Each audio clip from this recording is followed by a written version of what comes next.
their music. They use music to market their movies. The only constraint for anyone else to use music is the cost of it, of creating an album, etc. But by the time of Vaiputras, we had the money to do it. So we actually made an original soundtrack for the Oath of the Vaiputras. We got in top-notch talent, Sonu Nigam, Tawfiq Qureshi, Bikram Ghosh, I mean, the absolute top-notch music talent. We made an original soundtrack, we made a professional music video, and we actually played that video on TV screens. I think it was played on MTV as well. Actually that music video was actually an ad for the book, a free ad for the book. We sold that music CD, we actually made some money from that music as well. Now this is where again the marketing actually worked as a part of the business strategy, because we were trying to take it to the next level. These are the thoughts, the case studies that I thought I'd leave with you. What all we did with the marketing of the books to try and push it beyond what the natural book sales is. And if marketing and business strategy totally align well, magic can be created.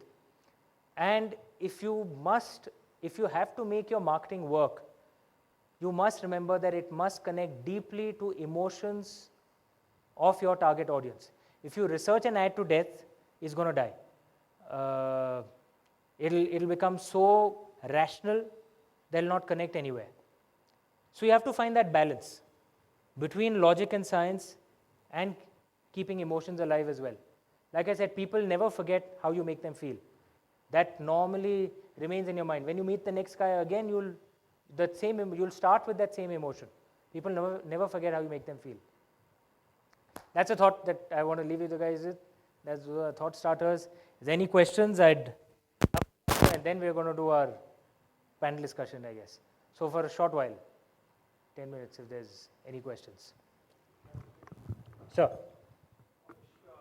So is there a mic? Yes, there are mics. Request you to please share your name so that everybody knows. Yeah. It's not on.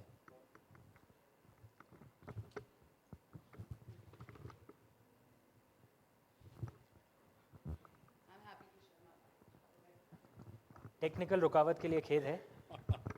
Yeah, Amish, hi. Yeah. My name is Pankaj.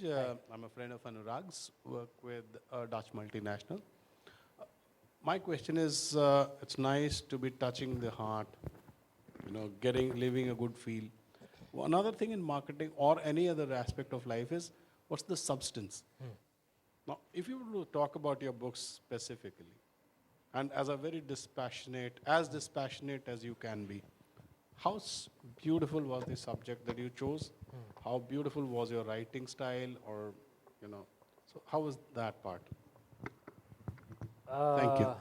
It's a little embarrassing for me to say what I think of my books, but I think, look, there is a product side and there's a marketing side. At a company level, I know it's different, because when you design your products, you have to take consumer thoughts, consumer expectations into account. But at times, even consumers, because they themselves can't imagine it, as Steve Jobs said, that sometimes the consumer himself doesn't know what he wants. So how can he actually answer questions on that? Sometimes you just have to take a call, take a risk. But in the creative space, you actually can't listen to the market at all. Moment you start doing that, you'll corrupt the flow. When I write, I don't care about what anyone else thinks. I'm very clear in my mind that I will write what feels right to me. If it doesn't work, I'll go back to my banking job. I'm very clear. I left my last job on very good terms with my CEO. No, seriously, I gave a very long notice period as a member of the senior management committee. So I was involved in projects of other departments as well, made sure I completed everything. I actually trained my replacement. I trained my replacement. So I left on very good terms. He threw a farewell party for me when I left, gave me a lovely large idol of Lord Shiva. And I told him, Sarji, if things go bad, I'll come back. So I'm very clear that I am not going to allow anything to interfere with the product itself. I will write what feels right to me. And that has to be a completely pure process. That's the only way something good can emerge. Moment you start, letting others drive what the product should be in a creative space, you're going to corrupt it completely. And good products aren't created by committee. Good creative products, they aren't created by a committee. Democracy is a great way to run a country. It's a terrible way to do something creative. You have to drive it yourself.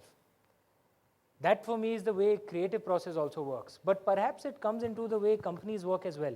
At least companies which are slightly more on the creative side, ad agencies or products which are more passion driven, like phones. Right? Like Steve Jobs is a classic example of that.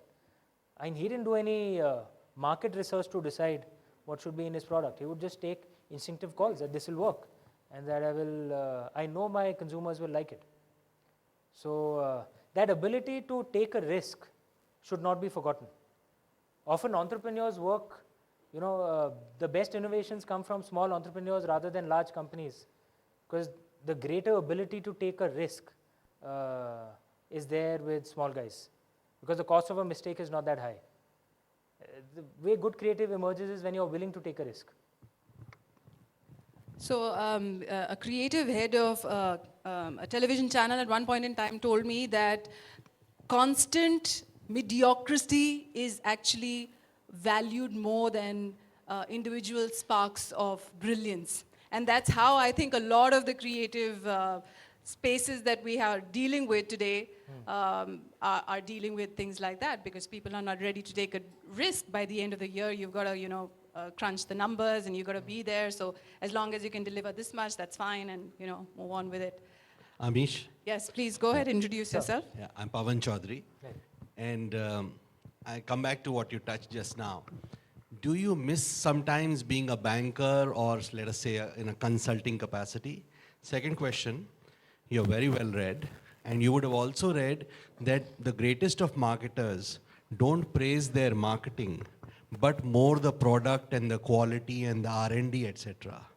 Then why do you speak about your marketing? Is it to keep one door open to this banking consulting game?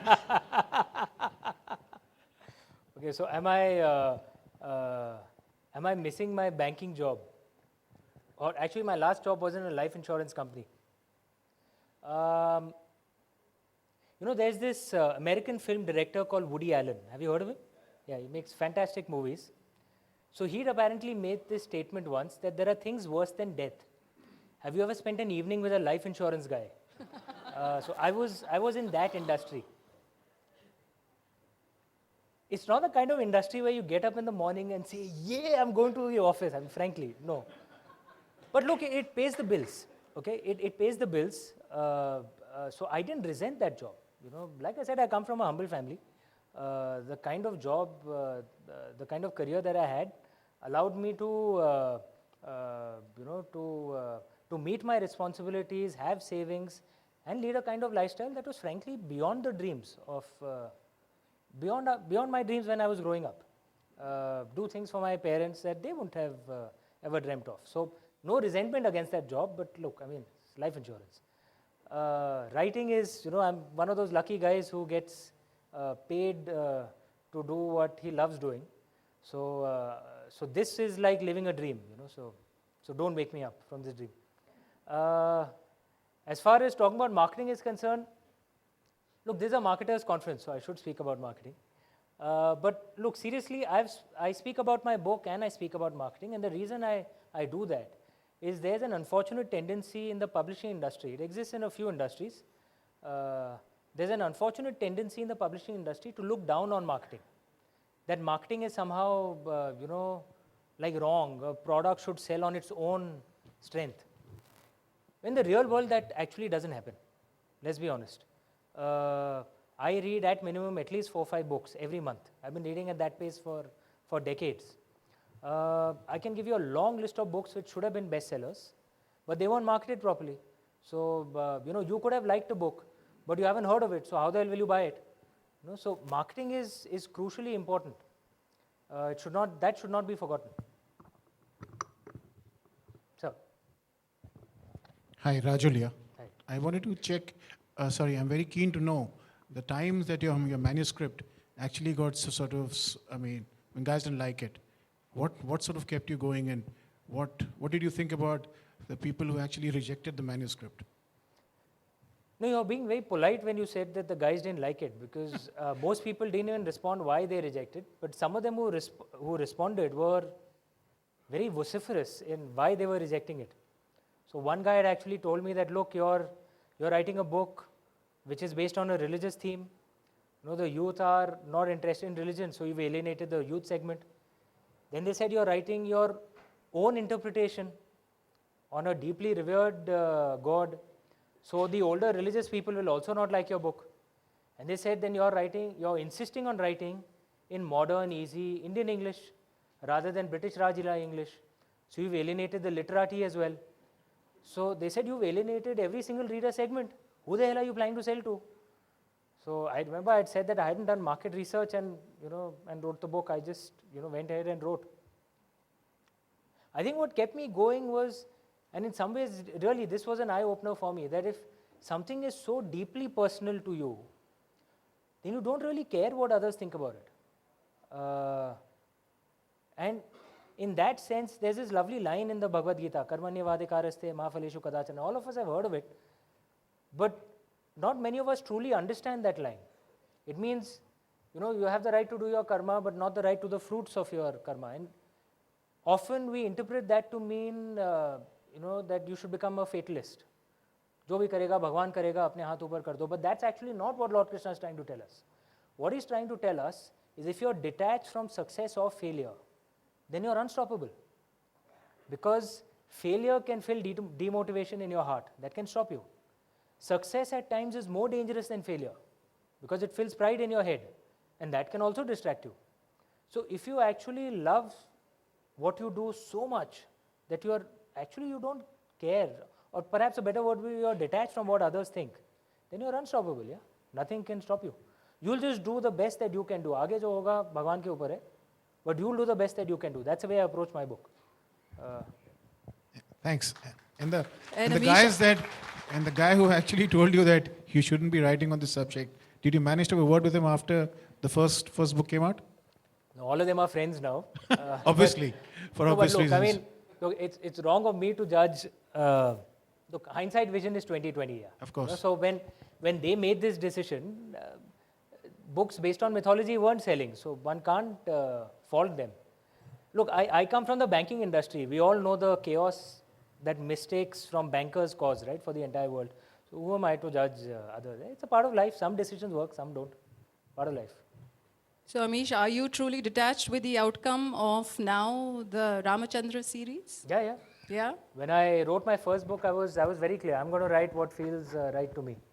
And like I said, I've maintained relations with all my ex-bosses. So I can always go back. Amish, Yeah, hi. hi. I'm Kunal from Dainik Bhaskar Digital. Hi, And Kunal. first of all, it's Good that we are getting some of the backbenchers now. I was a Yeah. backbencher in college, so. that's the best place. That's where the windows are. The hawa achhi aati hai wahan pe. So